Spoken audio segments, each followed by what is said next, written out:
Hello, folks. Welcome to Ken Matias Sports Podcast, episode 12. I got 98.5 Patriots beat reporter Alex Barth with me. How are you, sir?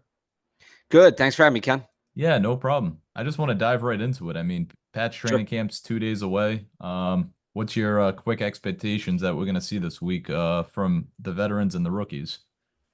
Yeah, so I think you're really looking at those, this year's draft class and the last couple draft classes and how much growth we're going to see from that group. I think that's the big storyline, whether that be Christian Gonzalez, whether that be Keon White, who are second year players, and obviously Drake May, Jalen Polk, um, Hayden Wallace, and Javon Baker. Like, Mhm.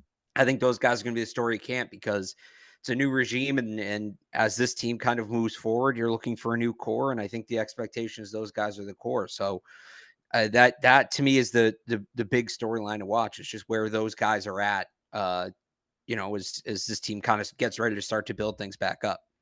Yeah, for sure. Obviously, I keep hearing that Brissett's going to take the bulk of the reps, first team reps, but you think we're going to see Drake May take any first team reps at least this week or possibly next week? Or how's that going to really go? Yeah, he'll get some at some point. This week is less impactful because they're not in full pads yet. Hmm. It's kind of an extension of the spring. It's really when the pads come on. That's the question. But I'd be surprised if we're not seeing Drake made, not even necessarily with the first team offense. To me, the real consequential snaps are against the first team defense. And what is he doing against that group? What is he doing against elevated talent? But they're not going to bury him. We saw it in the spring. He was getting opportunities. They got to get him ready because he might not start week one, but he's going to start at some point this year. And they got to work on that process. And burying him behind Jacoby Brissett is now they do it. So, that's not to say he'll get all of it. I don't even know if it's a 50-50 split, but I would be surprised if we don't see Drake May with the first team, multiple times during camp. Yeah, so you're thinking maybe next week, when the pads start coming on and things like that. Possibly we'll see him later, maybe next week take the first team reps, or they're just going to kind of ease him in the I mean, process. you may see it this week too. I don't. It's not so much about that timeline as much as it is the overall division, like between practices, right? So how much time he's spending with them, it's going to vary on a day-to-day basis just because the practices are run differently. Like there's going to be one day that they'll do a scrimmage like they do every year, and for that day he'll probably be with the whole second team because he's second quarterback. But that's generally an unpadded practice, and the reps are less intense. Versus if he spends, three periods with the starters in a timed red zone period in full pads, that's more impactful because there's more there. So, it's tough to say like day by day how much he'll have, but yeah, we'll see him with the starters. Yeah, well, that's good. I mean, obviously Brissett's the veteran. He's been in this system before, but totally different OC from his first regime because he had McDaniels and now he's got Alex Van Pelt, but they kind of, similar with each other, dating to their days back with Cleveland, in recent years. But I just got a funny feeling it's going to be Brissett to start the year. I know we're still like a month and a half away. We'll see how May progresses, and it's going to be like a day by day. Quickly jumping around, obviously, I want to get to the Judon contract. I know Sure. everybody's getting all hyped over that retweet that he retweeted some gentleman saying a hypothetical trade with a Brandon Ayuk or Ayuk trade, I should say. What's your thoughts on that? Um, I mean, on that trade, I don't think the Niners would do it. They Hmm. want a first round pick. That's what all the reporting has suggested. And Matthew Judon is a really good player. A 31-year-old Matthew Judon who needs a new contract is not the equivalent to a first round pick, especially for a team that's trading a player because they're trying to save money. So, would I do that trade? Yeah, probably. I don't think the Niners would. As for, and I don't think they're going to trade Ayuk at all. Look, they're in win now mode. They're in Hmm. as much win now mode as any team in recent memory, honestly, to me. Shanahan's gone 7 years now without a title. That's a long time for a coach to be employed without a It's Super Bowl. So, he's got to get going, and a second round pick's not going to help him do that. Brandon Ayuk is. And Ayuk's not going to hold out for the full year. Like he's not going to do that. They'll figure something out. So I don't think he's getting traded to begin with. As it stands with Judon there, I do think something gets done. The question is just, do they give him extra money this year and agree to part ways at the end of the season? Or is there actually some kind of extension? Look, he's a good player. He's a valuable member of the team. He's a leader in the locker room. And for those reasons, you want to extend him, you want to keep him around, but he's also 31 years old, coming off an injury. And realistically, the Patriots' next contention window, he's not going to be the same player by the time they hit that. So, do you get something for him now as opposed, or just keep him short term or get something for him now, knowing he's maybe not in the long term plans? That's what they're going to have to figure out. Now, to me, if they were going to trade him, they should have done it before the draft because that's when his value is at its highest, like at some point in March or April. But at this point, I'd like to see him figure out either a raise for this year, maybe even you tack one more year on in next year. But I wouldn't be surprised if he wants more years. He's 31 years old. He's coming off that injury. This may be his last chance to get paid, and he should want to take advantage of that as much as possible. I wouldn't blame him for doing that. It's a good thing you bring that up because I'm kind of remembering like the Stephon Gilmore little bump that they gave him back in what Yeah. 2018 or 2019. Just to make sure he's happy for now. I know they let him walk in free agency, or did they trade him? I'm just trying to remember. They They traded him. So traded him. it's actually the same thing. So what happened was in 2019, Gilmore wanted a new contract and he was signed through 2020. They moved money up from 2020 to 2019 to Mhm. satisfy him. Then, of course, in 2020, he wants a new contract again because he didn't really get any new money. He was also coming off an injury. The two sides hit an impasse. He started the season on PUP and then he ultimately got traded for a 6th-round pick, not remotely what he was worth. This is the exact same thing that's happening with Matthew Judon. They gave him a bump last year, and it was that same mechanic where they borrowed from next year and they moved the money up. And now here we go. He wants new money again. It's the last year of his deal, so there's no more future money to borrow from. And like Gilmore, he's also coming off an injury. They're around the same age, and that's the worst case scenario. Is this thing drags on, he doesn't play, and you end up having to trade him for a day 3 pick, which is not what he's worth. But at that time of year, that's really all teams are giving up, and you don't want to lose him for nothing. So it is a very similar situation.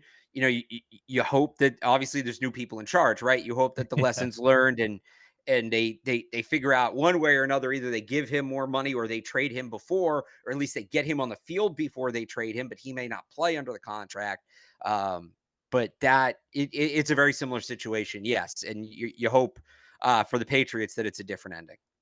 Yeah, are you hoping he's sticking with the team throughout the year to finish, at least his contract out, and then he hits free agency, and then he gets like a mega deal in, spring of 2025? Or are you hoping that they get some kind of value prior to the season for him?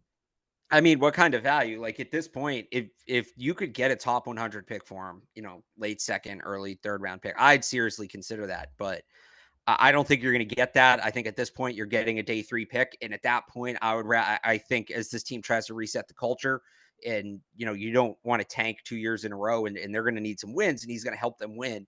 At this point, I would think the best path forward is they have all this cap space, figure out a short term solution this year, next year, and then you just part ways in free agency after that. Yeah, it makes sense. He probably needs a fresh new start. Obviously, he's been with the Patriots since I believe 2021. He's been pretty productive. Unfortunately, he had that injury last year, but I'm hoping to see him, stick with the team, not be disgruntled. Obviously, I'm not looking into that Twitter retweet, but I seen that I think this morning or whatever it was. And I just hope that, both sides just come to an agreement, even if it's just a 1 year deal, and then just go from there. But oh, go ahead. Sorry.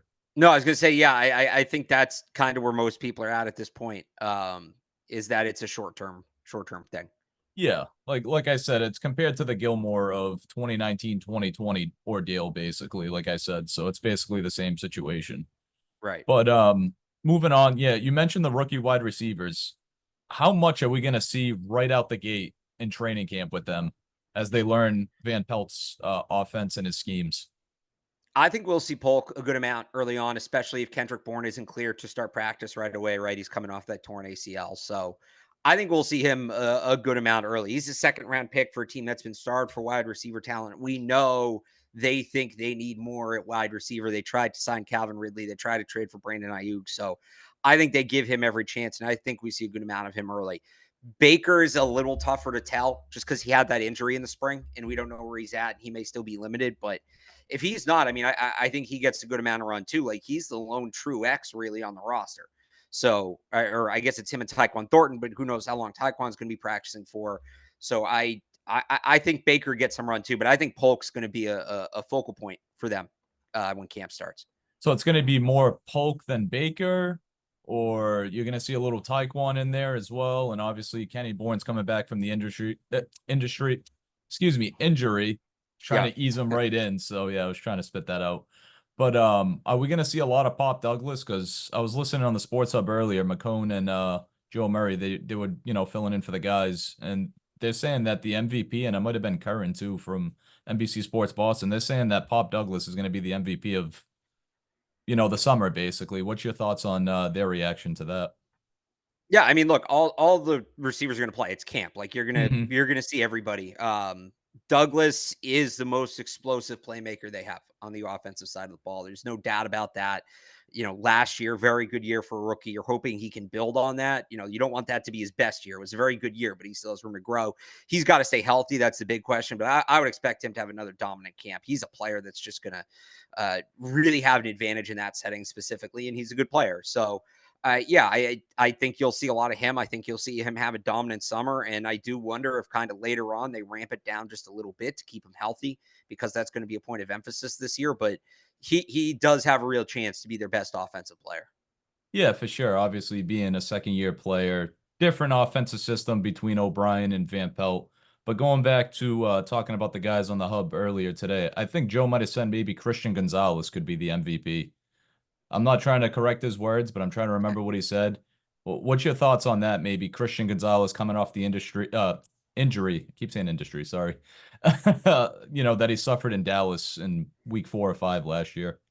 Yeah, I mean he's a good pick too. Look, he looked like an absolute stud for the 1 month we got to see him. They just released that poll of NFL GMs and front office executives, polling the best players in the league. And off 4 weeks, Gonzalez got honorable mention as a He rookie. did. That's saying something. And you consider who he faced in those 4 weeks: AJ Brown, Tyreek Hill, Garrett Wilson, and a little bit of CeeDee Lamb there before he got hurt. Now it's only 4 games, and let's not, put him in a gold jacket yet off of 4 games, but he showed real high level blue chip talent. He absolutely did. Now the question is, if you talk about the most valuable player to the team, the defense is pretty good. Hmm. Around Christian Gonzalez, he's not. You're looking for him to do his part. He's not necessarily a guy that's going to elevate the defense around him. Whereas I think that there's going to be more of that on Pop Douglas's plate, less offensive talent, going to be a rookie quarterback at some point. He's going to be looked at more to elevate his unit, whereas they're looking for, and that doesn't make one better than the other. It's just different circumstances. Gonzalez, he just needs to play his role solidly within that defense. And I think you would consider him having a great season if he does that. And it's going to be nice with obviously Jonathan Jones, Alex Austin, a lot of guys probably going to step up. Obviously Kyle Duggar, he's more of like a box like linebacker, but no, the defense is going to be pretty good. I think what did they allow, like 20, 21 points, 21 and a Yeah. half points last year. So obviously their defense is pretty solid, and going back to the offense, that's going to be the issue. Like the over under on like projection of wins is what, 4 or 5 this year for the team Yeah. compared to recent years that we've seen, but obviously we've been seeing a downward spiral since 2020. But I mean, how much are we going to see this offense really improve in that gauntlet, the first 5, 6 weeks of the season? Because you got Cincinnati, you got the Niners, you got Seattle with the home opener. What's your thoughts on, the first 4 or 5 games of the season? It's going to be a tough stretch. Yeah, it is. Now they're getting Cincinnati as at an interesting spot. We'll see if Joe Burrow, he was out last year. We'll see how healthy he is. Seattle, um, they have a new head coach. What's that going to look like? But if you're looking for like early slots for Drake May, if he doesn't start week 1, you're not going to want to done Jacoby Brissett, right? So if Drake May doesn't start week 1, he's not starting week 2. That just it. There's a level of respect that comes with that. You have the Jets week 3 on a short week, and that's a great defense short week. That's a tough on the road. That's a tough landing spot. And then you got to go cross country to face the Niners, who have the best defense in football. Really, really, really tough defenses. Now, the I think the first 3 games are all winnable. I'm not saying that I would pick the Patriots in any of them, but there's a path to beating the Bengals if they're just super rusty, right? Joe Burrow's coming off the injury. T. Higgins isn't super focused, things like that. Nobody really knows what Seattle is. That game's also at home. You have a West Coast team coming east, 1 o'clock game. Those are always tricky. And the Jets are the Jets. I know they'll have Rodgers back, but the Patriots will always at least be in those. It's a Mhm. divisional game, right? You're always in it. They're not beating the Niners, but like there's some winnable games in there. But there's also a real good chance they start 1-3 or 0-4 because those are 3 really good football teams, 3 teams that are, assuming Rodgers is back in form, 3 teams that are legit, playoff teams, contenders for their divisions. And Seattle's not a bad team. They're not quite on that tier with those other three, but they're a team that should push for a playoff spot, and they have some talent, especially on that defensive side of the ball. Guys like Devin Witherspoon. So it's a tough start. It's definitely a tough start, specifically for the Patriots offense when you look at the defenses they're facing. Yeah, it's definitely not going to be easy. Might get Cincinnati. I know they got those week one woes all the time where it's a toss up, either a win or a loss. Like you mentioned, Seattle's a pretty good team, but head coach, what is it, Mike McDonald, the former Ravens DC, I believe. Yeah. I mean, he's a rookie head coach. This ain't Belichick going against a rookie head coach because now it's rookie on rookie basically between Mayo and him. So yeah, it's just I'm looking at the schedule and I'm thinking about the first 5, 6 weeks, and I'm like, I don't know what to say, Alex. It's going to be pretty tough. I mean, playing out in San Francisco, how come they're not playing Arizona the following week? You can look at whoever made the schedule and been like, all right, they're going to be out there. How come they can't stay out there like a couple weeks and then just shoot over to Arizona? Instead, it's going to be later in the season that they play Arizona. So it's Yeah, going to be that's just tough. it's just the way the league set it up. Like they, Mhm. and not having the buy off London or anything like that, they definitely have a tougher schedule. Yeah, for sure. Just quickly jumping around. I know it's obviously delayed news or old news now, but I wanted your reaction on Ramondre Stevenson's, new contract. I mean, do you like it? Is it good? Is it bad? Me personally, I like it for a guy that's entering age 25, 26 season. He's still got a few years left in the tank, obviously. Once you hit 30 or 32, it's kind of like over the hill and running back, in my opinion. I mean, I'm no expert, but what's your thoughts on Ramondre's extension? And I'm glad they actually gave him like a team friendly thing. Yeah, you can debate paying running backs. That's definitely something that gets discussed, and most guys perform up to their line of scrimmage. So if you have a good offensive line, which the Patriots don't, but like whatever your offensive line is, the running back's going to be a product. You don't necessarily need to pay him outright. But when it comes to Stevenson, I mean, it's very little money. Like you said, he came in well under the number that I think most people expected. It's only guaranteed through his age 28 season. Like, did they spend, a little more money than they maybe needed to at the running back position? Yes. But I mean, we're talking about a million or two. And the reality is, because the biggest knock I've seen is, oh, well, now, they need to spend money on a tackle. They need to spend money on a receiver. They still have tackle money. They still have receiver money. If they're not, this does not prevent them financially by any means from making those moves. Or it shouldn't. It shouldn't. If it does, there's bigger problems than simply they paid Ramondre Stevenson. Yeah, for sure. And then obviously they added what Antonio Gibson, I believe, was like on a 2 year, also like a team friendly, contract, which is a good complimentary running back to Stevenson. Because to me, I feel like they're both like the same kind of player. But obviously, it's going to be good little insurance because you don't really have much after that. What do you have? Kevin Harris, Jermichael Hasty, guys that Yeah. I'm kind of forgetting about that I don't hear much about, but they're kind of thin in that running back room. And yeah, just wanted your thoughts on the running back depth heading into camp. Yeah, I think they're good at the top of the depth chart with Stevenson and Gibson. The question is just who's that third running back. And Kevin Harris has been here. He hasn't necessarily made an impact, but he hasn't been given an opportunity, so maybe he gets more of an impact now. I like Deshaun Fenwick too, Mhm. UDFA out of Oregon State, big physical back that can just take some of those more grinding carries off Stevenson's plate, because that's what this is all about. You're not looking for a guy to carry the ball 15, 20 times a game. You're looking for a guy like 5, 6 carries, can eat some of that tougher contact and still get the job done in short yardage, and then probably play special teams. So, Fenwick could be that guy. Or if they want to go another direction, they did host Demetric Felton for a workout today, who I really liked in the draft a couple years ago, converted wide receiver, and he's more of that receiving back type. He played for Alex Van Pelt for 2 years in Cleveland, so there's a connection there. He'd be a guy that if they signed him, I think would have a decent chance at making the team as that third running back. I do want to mention, I don't even know if he's still affiliated with the team. Ty Montgomery, is he like a free agent or is he still on the fence with the Pats, honestly? Yeah, no, they didn't re-sign him. I don't know that he is signed. You Hmm. just look at his injury history and what it's been the last 3, 4 years. He hasn't been able to stay on the field. He's now over 30. Generally, those guys are done. Like his body's been through a lot, and teams, you got to be able to count on a guy to stay out on the field, and he just hasn't been able to do that. So, yeah, he's still a free agent. I would not expect him to be back in the mix. Yeah, all right. I was just curious because I haven't heard much about him. He's not, affiliated with the team or anything. But looking at, the new kickoff rule, I don't fully understand it until I like watch it. If you can explain to obviously the viewers and myself, they're going by the XFL, I believe, or the Yeah, UFL the kickoff. old XFL rules. So Yeah. it's the kicker's still back at the 35, and the if you go on NFL.com, they have like diagrams and videos that will do a much better job of explaining this than I will, because you kind of need visuals. But Yeah. I mean, you can look it up. Like the information's out there. So the kicker's back 35, but all the coverage players are essentially up at, I think it's the 40, and then most of the return team is lined up across from them on the 30, and then you have one or two returners deep. So instead of it being a running start for the kicking team, everybody basically starts 10 yards apart, and nobody can move except the returner until the ball is caught or it hits the ground, whichever's first. So you just limit those big collisions, but it turns into more of like a scrimmage play, because you have a line and you have a line. So you can kind of scheme up where you want to block, how you want to fill gaps, things like that. It's going to be a ton of fun. It looks a little gimmicky.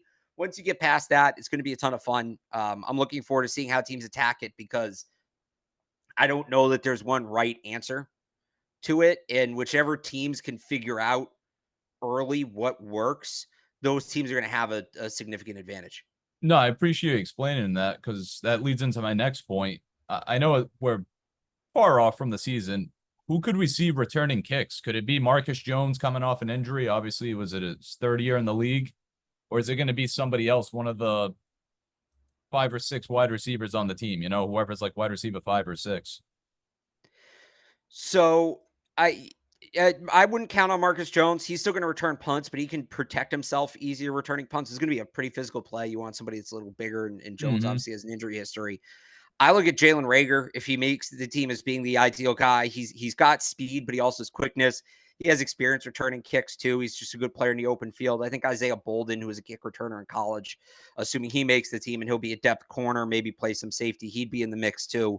And the one other guy I wonder about is Jaheim Bell. You use him as an up man, and you either force, if teams want to kick away from Jalen Rager, Bell can be a blocker if teams kick to Rager, or if they want to kick away from him, Bell's capable. Certainly doesn't have the straight line speed of some of those other guys, but has the ability to make people miss, and is going to be a force when he hits the hole at full speed.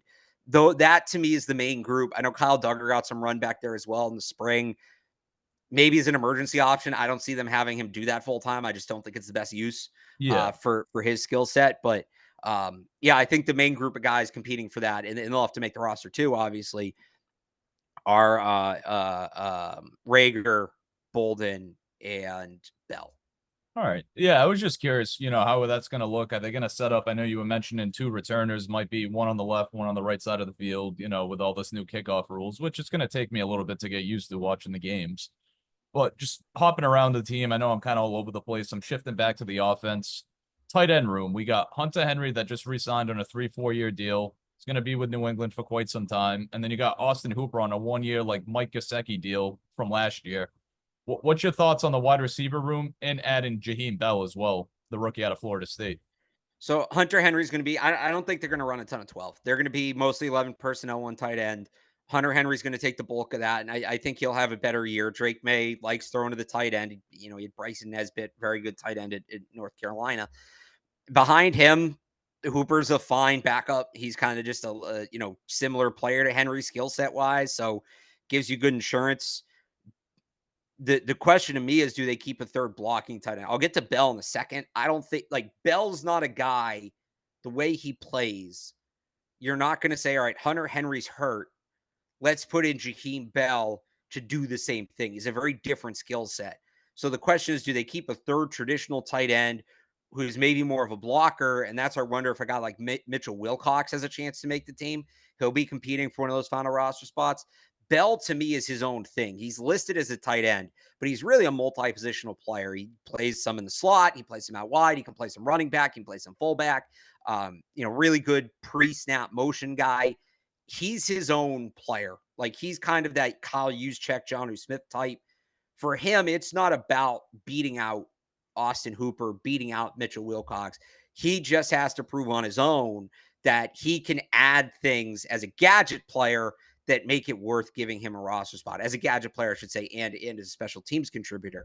Um, And if he can do that, like he's going to make the team. But Hunter Henry's going to be your main tight end. Austin Hooper's going to be his backup in a very similar role. And then maybe Mitchell Wilcox. Jaheim Bell's separate from all of that. I don't think he's truly competing with those guys head to head for snaps. All right, yeah, I know there's been talks all over probably the media world that Bell could be like a fullback. Obviously, I feel like they haven't run like the fullback position since what, James Devlin? I can't even remember, or drawing a blank on his name. Yeah, Jakob Johnson. Yeah, it's not going to be like Yeah, Jakob traditional Johnson. fullback like that. You got to think more, not Jonnu Smith with the Patriots because they horribly misused him here. Jonnu Smith Yeah. in Tennessee, Kyle Juszczyk in San Francisco, maybe a little more traditional tight end than that. Juszczyk's more on the fullback side, but players like that, you go back, Andy Janovich in Cleveland. But he has some more slot receiver to him too. Like it's a unique role. It's not going to be your traditional I formation fullback. Like that's not his role. It's more that H back kind of role where he'd be a fit. Yeah, stand on the tight ends. Obviously, Hooper has, I should say he has familiarity with Van Pelt being in Cleveland. I think they were in Cleveland recently within the past couple of years. Yeah. So obviously Njoku or David Njoku, he did pretty good. I think was it last year with Cleveland and Van Yeah. Pelt. So you think we're gonna see a similar role with Henry involved in the offense with Van Pelt and if Mays is going to be starting at some point, or is it just going to be mostly focused on the Kareem Hunt, Nick Chubb, run first, West Coast offense, and then spread out the ball to whoever's open? I mean, you're going to see the tight end used in this offense. They're going to have to do it differently because Hunter Henry and David Njoku are different players. Hunter Henry is more of a route runner. He's going to get himself open in that intermediate part of the field, stretch the field up the seam, and he's not much of a creator after the catch. David Njoku is more of a short and intermediate player who could turn those catches into big gains, running with the ball in his hand. So Alex Van Pelt's going to run his offense. Like you said, it's going to be heavy play action, create off play action, things like that. But he's talked a lot about they're going to do things that fit the skill sets of the players they have. And they're not going to ask players to do things they can't do. That's why I wondered maybe if they go a different direction at tight end this offseason, a guy like Jatavion Sanders in the draft. But this will be kind of one of the big questions early on in the season as we see their playbook play out is how much does the tight end role evolve from what it was in Cleveland? Because you have two essentially different players in David Njoku and Hunter Henry, two guys that win completely different ways. But a play action West Coast offense, you're going to want to throw the ball to the tight end a good amount. So the tight end's going to be involved, but it's not going to look schematically like it did with Njoku in Cleveland. It's going to be more obviously, Hunter Henry is going to be what, 70-30 compared to Hooper on the field. Obviously, he's going to be like the featured tight end, and then Hooper just come in on what, third down, or after Hunter Henry, gets a little bit of a break. That's how it's going to kind of break down. I would think so. Well, Hunter Henry's going to be on the field on third downs. You want your best players on the field on third down. But yeah, Hooper's just kind of there to give him a blow when he needs and let him catch his breath. And yeah, Hunter Henry should be one of their most used offensive players this year. I think last year his usage rate was about 60%, 65%. So I'd expect him to be somewhere in that range again, assuming he stays healthy. I mean, yeah, it's exciting just talking about the season. And obviously, I know we're short on time, but I want to touch on first year head coach and former DC or assistant Gerard Mayo. What's your expectations heading into training camp with this, this new regime of coaches and stuff like that? Honestly, I don't really have a ton of expectations because how much is he going to be like Bill? How much is he not? That's kind of what I'm waiting to see. I think expectations for the season, you want to see this team be more competitive. It felt like there were games last year where they were non-competitive. You want to see some more innovation. You want to see, in games, some, being quicker to adjust and things like that. But just for camp, I'm just curious what kind of coach he's going to be. Like, we know he's going to be a player's coach, right? But what does that look like in practice? Honestly, I'm probably more curious about the assistants. I'm excited to see Van Pelt, how he's working with the quarterbacks. Scott Peters, the new offensive line coach, tremendously important piece of this puzzle with the way they've set up their offensive line this year. He's going to be a factor. So the coaching staff as a whole is just going to be interesting to watch.